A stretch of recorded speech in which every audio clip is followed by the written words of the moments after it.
கடல். பால் கடல் மோர் கடல். ஆமா கடலுக்குள்ள இருக்காக்கும் இருக்குல்ல. பாலுக்கரம் மோர் தானே. இவ போய் பார்த்தா பார்த்தேன். என்னமோ படிச்சவன் பாட்டை கிடைக்கா எழுதினவன் இதான் உண்மை.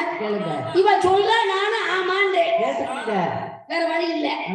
7 கடல் சரி 7 சத்தா சமுத்திரம் சமுத்திரம் 7 சாகரம் தாண்டி 7 கருமலை தாண்டி சரி அந்த கடலுக்குள்ள ஒரு பளிங்கு பாறை பாறை எப்படி மின்னுச்சு?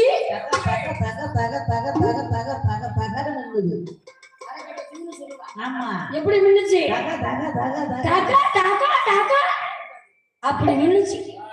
அப்படி மின்னும் போது அந்த பாறையில உயரமான புற்று.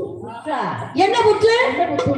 பாம்பு புற்று. ஆமா சரி. அந்த புத்துக்குள்ள யார் வாழ்ந்து வர்றா? யாரம்மா வாழ்ந்து வருகின்றார்? நாகராஜன் நாககன்னி. நாககன்னி கோயில இருக்காங்கல்ல எல்லாருமே இங்க